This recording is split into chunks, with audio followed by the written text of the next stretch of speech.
क्या आपके साथ भी ऐसा होता है कि रात को सोने के बाद भी आपका मन शांत नहीं होता? एक ही बात बार बार दिमाग में घूमती रहती है। कभी भविष्य की चिंता, कभी बीते हुए कल का पछतावा, तो कभी लोगों की बातें।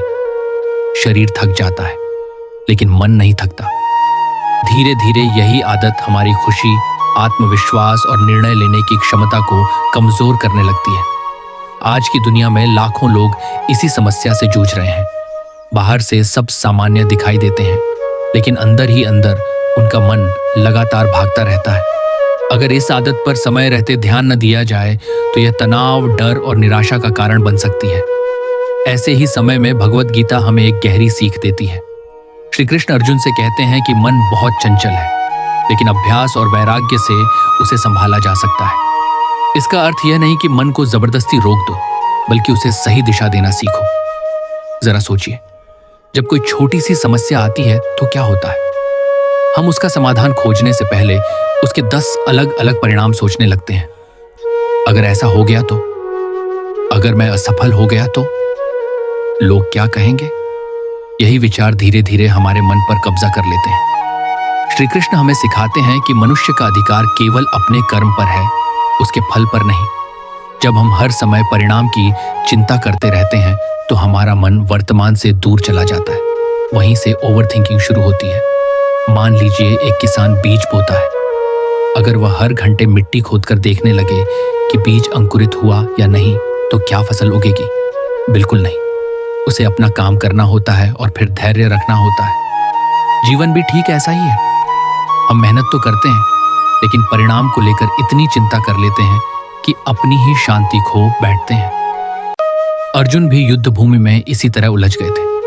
उनके मन में डर, मोह और अनेक सवाल थे। उस समय श्री कृष्ण ने उन्हें भागने के लिए नहीं कहा, बल्कि सही समझ के साथ अपने कर्तव्य पर ध्यान देने के लिए प्रेरित किया। यही संदेश आज भी उतना ही महत्वपूर्ण है। जब भी आपका मन एक ही बात को बार बार सोचने लगे, खुद से एक सवाल पूछिए, क्या इस समय मैं इस समस्या का कोई कदम उठा सकता हूं? अगर उत्तर हां है तो सोचने की जगह काम शुरू कीजिए, और अगर उत्तर नहीं है तो बेकार की चिंता छोड़कर धैर्य रखिए। याद रखिए, ओवरथिंकिंग हमें भविष्य के लिए तैयार नहीं करती, बल्कि वर्तमान की शक्ति छीन लेती है। इसलिए श्री कृष्ण की पहली सीख है, अपने मन को वर्तमान कर्म में लगाइए, क्योंकि यहीं से शांति की शुरुआत होती है। अब सवाल यह है कि अगर हम जानते हैं कि ज्यादा सोचना गलत है, फिर भी हमारा मन बार बार उसी जाल में क्यों फंस जाता है? इसका उत्तर भी श्री कृष्ण ने भगवत गीता में दिया है। श्री कृष्ण कहते हैं कि मनुष्य का मन स्वभाव से चंचल है। वह एक पल में अतीत में चला जाता है और अगले ही पल भविष्य की चिंता करने लगता है। यही कारण है कि हम वर्तमान का आनंद लेना भूल जाते हैं। जब मन वर्तमान से दूर हो जाता है, तब ओवरथिंकिंग जन्म लेती है। कल्पना कीजिए कि आपके हाथ में एक साफ पानी से भरा हुआ गिलास है। यदि आप उसे लगातार हिलाते रहेंगे तो पानी कभी शांत नहीं होगा। लेकिन जैसे ही आप उसे स्थिर रख देंगे, थोड़ी देर बाद पानी अपने आप साफ दिखाई देने लगेगा। हमारा मन भी बिल्कुल ऐसा ही है।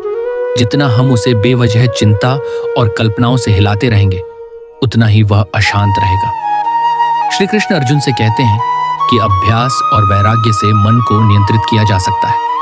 अभ्यास का अर्थ है बार बार अपने मन को सही दिशा में लाना, और वैराग्य का अर्थ है उन बातों को छोड़ देना जो हमारे नियंत्रण में नहीं है। मान लीजिए कि आपने किसी काम के लिए पूरी मेहनत की, लेकिन परिणाम आपकी इच्छा के अनुसार नहीं आया। अधिकतर लोग यहीं से परेशान होना शुरू कर देते हैं।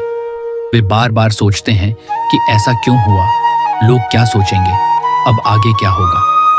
लेकिन श्री कृष्ण कहते हैं कि सच्चा बुद्धिमान वही है जो अपने कर्म पर ध्यान देता है, परिणाम पर नहीं। याद रखिए, हर समस्या का समाधान लगातार सोचने से नहीं मिलता। कई बार समाधान तब मिलता है जब मन शांत होता है। इसलिए जब भी आपको लगे कि आपका मन बहुत ज्यादा भाग रहा है, कुछ देर गहरी सांस लें, भगवान का स्मरण करें और अपने मन से कहें, मैं अपना श्रेष्ठ कर्म करूंगा, बाकी भगवान पर छोड़ दूंगा। यही विश्वास मन को हल्का बनाता है। यही विश्वास चिंता को धीरे धीरे समाप्त करता है। जब आप हर छोटी बड़ी बात को भगवान पर विश्वास के साथ स्वीकार करना सीख जाते हैं, तब मन में एक अलग ही शांति आने लगती है।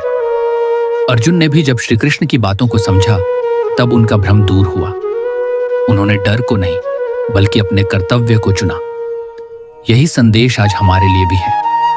अगर हम अपने जीवन में हर दिन थोड़ा थोड़ा अभ्यास करें तो ओवर थिंकिंग पर विजय पाना असंभव नहीं है। लेकिन अभी सबसे महत्वपूर्ण बात बाकी है। आखिर वह कौन सी एक आदत है जिसे अपनाकर आप अपने मन को स्थायी शांति दे सकते हैं? इसका उत्तर हम अगले और अंतिम भाग में जानेंगे।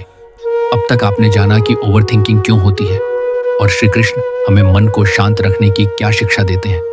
लेकिन अब सबसे महत्वपूर्ण प्रश्न है, आखिर वह कौन सी आदत है जिसे अपनाकर हम इस समस्या से धीरे धीरे मुक्त हो सकते हैं? भगवद गीता हमें सिखाती है कि मनुष्य का सबसे बड़ा बल उसका मन ही है।